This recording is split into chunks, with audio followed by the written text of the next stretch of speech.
Salam alaikum alaikum sala isistata madamba. Today we're doing a video on Nzinga Dikanda, the community's umbilical cord. I won't go in depth within the concepts of Nzinga Dikanda because that's more for the initiated, but I will touch the surface. I'm not planning for this to be a real long video, but I'll give certain examples and certain experiences about what is the Nzinga Dikanda. For us to learn and understand what is the Nzinga Dikanda, we must learn what's an umbilical cord. The umbilical cord is the vital organ that connects the developing fetus to the placenta in the womb. It serves as a lifeline, supplying the fetus with oxygen and nutrients while also removing waste products. The Bakun will understand what is an Nzinga or an umbilical cord, to the body. But they see the umbilical cord across everything, not just to a fetus or a baby. They see it to the community, to a family, to the nation, and to the world itself. The Bakongo perspective, all biogenetic community members are linked one to another, the first to the last, through Nzinga Dikanda, the community biogenetic rope or umbilical cord. And it's very important for you to understand these things, because within Palo Mayombe, all of us have an Nzinga Dikanda. When you get initiated, you're going to become part of that Nzinga Dikanda. Your Nkisi has an Nzinga Dikanda. Your practice comes from the Nzinga Dikanda, the lineage, that branch, that umbilical cord, that rope. Now, the Bakongo's perspective, the Bakong will see the world as a unified world where every action is understood in terms of the collective effort. Everything is shared collectively in the process of life and change. That's another concept. There's no such thing as life and death for them. Even for us, Palo or Nkisi Malongo practitioner, priests, we only see life and change. We don't see life and death. The Bakong will say it takes a whole community or tribe to raise a child. While the Western perspective, Westerners see the world as an individual and competitive. People are seen as separate entities whose actions are their own, while the responsibility of raising a child is left to the parent only. And we don't give as much importance, as Westerners, about the Nzinga Dikanda, the community, our actions and our decisions and our role within our community, where we care more about, we're more egotistical. We care more about ourselves and how we're doing within society, not how society is doing all together. Now, the Nkisi and the Godchild. The Nkisi has an Nzinga Dikanda, a community umbilical cord. The Neophyte, or the new initiated, also has an Nzinga Dikanda, a community umbilical cord. The same way a godfather was taught by his godfather, he would teach his godson. The same way the Nfumo, or the godfathers in Nkisi, was taught by his godfathers in Nkisi, the Nfumos in Nkisi will teach his godchilds in Nkisi, making the Nzinga Dikanda. We have a code, and we say Nzinga Dikanda Ninga Katu Bukaku, which states that the spiritual umbilical cord should never be cut. It should be strengthened, or tied, or reinforced. Especially when you're receiving an Nkisi, you should sit down with your godfather, or he should sit you down and let you know, hey, in our Nzinga Dikanda, these practices, right, these traditions, these customs, or this way of doing things is within our Nzinga Dikanda, and is too knotted up, is reinforced, is too strong. If you intend to cut this or stop the practice, you can have negative effects within your life, or even, permanent effects in your life, such as death, or to continue on to the spiritual realm. So it's very important, to clarify these things with your godfather. And I'm gonna give you guys a story or life experience. I remember I was just a boy, and me and my brother, we were outside with my godfather, and we were talking about the religion. And I remember, me and my brother, we always came with questions to him. Very knowledgeable man. And I remember I looked at my godfather and I asked him, I was like, Padrino, I know that, I come from my mom comes from my grandma comes from my grandmother, and so on and so on and so on. And you come from your lineage, and obviously the Inkisis have their lineage from our Bambuda and keeps going up. But where does everything come from? And he looks, because he lived in the forest, like he lived in the middle of the woods and stuff. He looked out and he said, "You see that tree?" And I was like, "Yeah." It was a pine tree. And he was like, "The pine cones, the seeds." It was like, "That's you, and you're a seed." And I was like, "All right, so I'm a seed, right?" He was like, "Yeah, you're a seed that comes from a seed, that comes from a seed, that comes from a seed, that comes from a seed, that comes from a seed, that comes from a seed, that comes from a seed, that comes from a seed, that comes from a seed, that comes from a seed, that comes from a seed." That's in Nsambi and Pungo. And I looked at him and I was like, "Well, where does Nsambi and Pungo come from?" And he was like, "Nsambi and Pungo has always been." And as soon as he just finished saying that, I had an epiphany. I just just shocked my whole perspective, the way that I seen the world. And I woken up a little bit more. I became a little bit more conscious of my surroundings and who I was. And I remember him smiling, because I'm pretty sure my face expression was like, "Holy crap," And that's a good example, as my godfather teaches me, and then one day I'm gonna teach my god. Well, now I teach my godchildren. You see that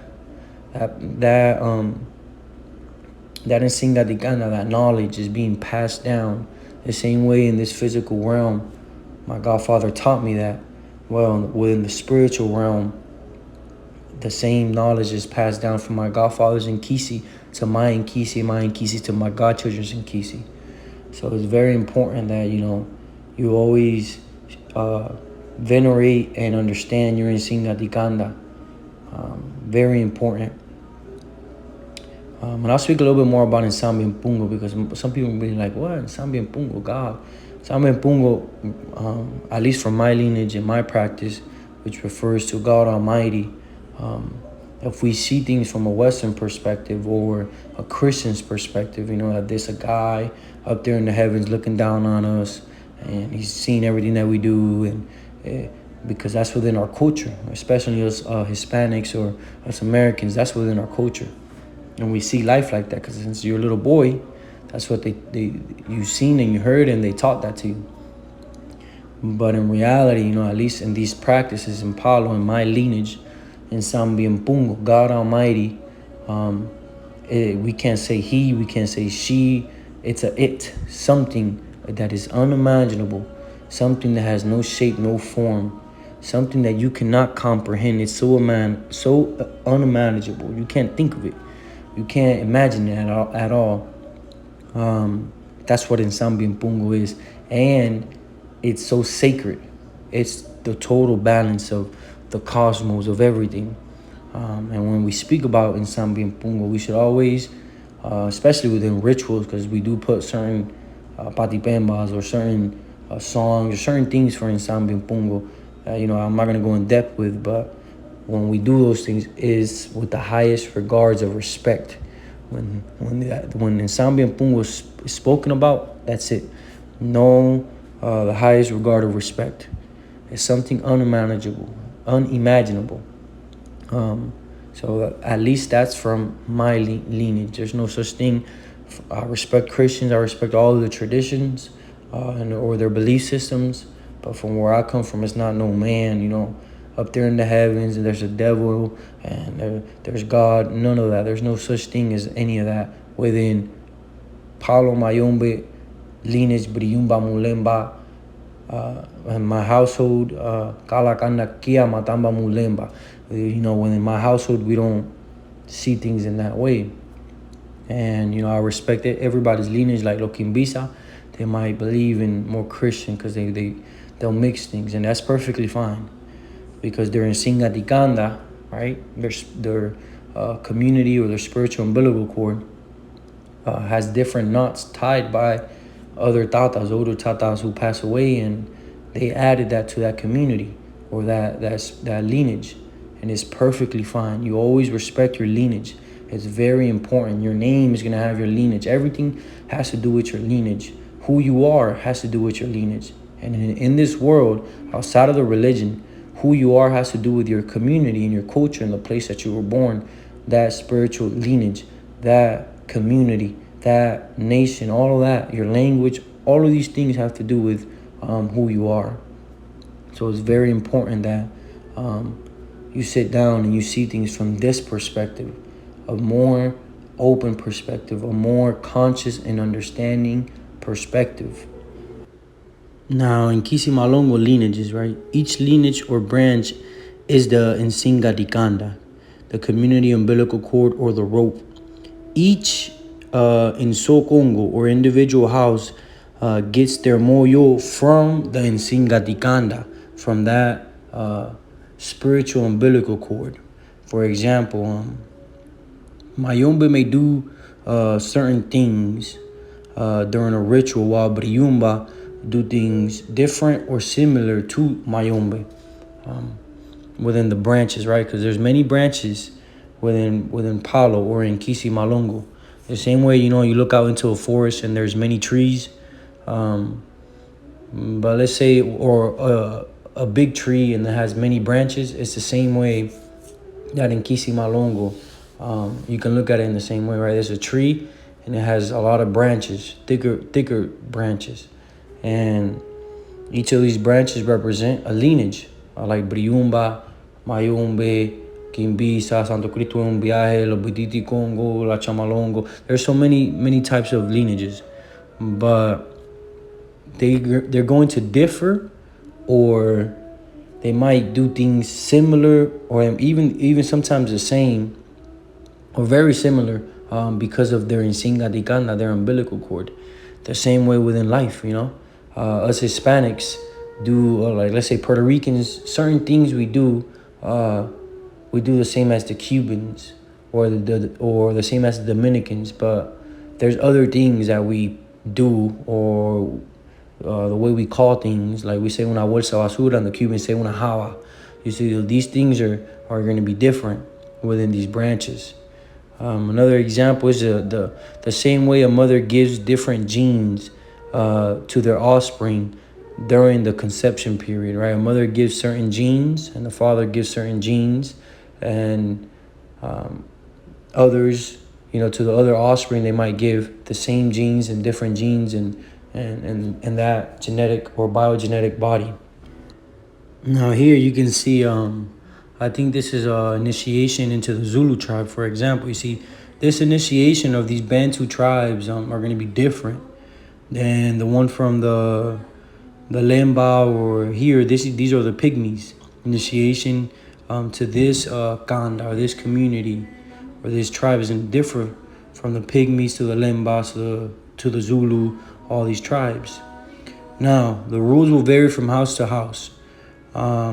Like initiation of homosexuality, right, or homosexuals. Your Nzinga Dikanda influences this. They influence if you can initiate homosexuals. Is it right to initiate them, or is it wrong to initiate them? There's no right or wrong. It's only going to be right to your Nzinga Dikanda. If your Nzinga Dikanda allows you to initiate homosexuals, perfectly fine. As long as there's respect, there's a certain order, and you follow your Nzinga Dikanda, everything's going to be fine. The power given to the Yaya. Can women sacrifice certain animals, or can women work palo, receiving kisis, and do all these things? That all depends to the Nzinga Dikanda. The construction of an Nkisi. So when you make an Nkisi, the way it's being made and the things that are getting put in there, all of this comes from the Nzinga Dikanda. It's going to differ from each branch to each house, from each Nzinga Dikanda, the umbilical cord. The rituals, divination systems, everything within the spiritual community or within that Munaso Congo has to do with its Nzinga Dikanda. So those topics that you see, homosexuality within Palo or Yaya, or constructing an Nkisi or receiving an Nkisi, the rituals, divinations, all of these things has to do with the Nzinga Dikanda. Now, me personally, I always follow my Nzinga Dikanda.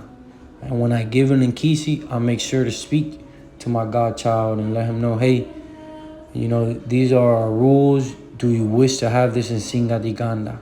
If he says no, I can construct the Nkisi without the Nzinga Dikanda, but you're not going to have the accumulated knowledge. You're not going to have those cheat codes or the way my Nkisis do things. You're going to have to build that from scratch. And it's very, it can limit the Nkisi. And that it can either go great or it can go good or it can go bad. So that I'm not going to get into. It's very important that you sit down with your godfather and understand your Nzinga Dikanda, el cordón umbilical de la comunidad. Very important, extremely important. And always remember the one of the codes at least. Nzinga Dikanda ninga katu bukako. El cordón umbilical de la comunidad nunca debe ser cortado, sino reforzado.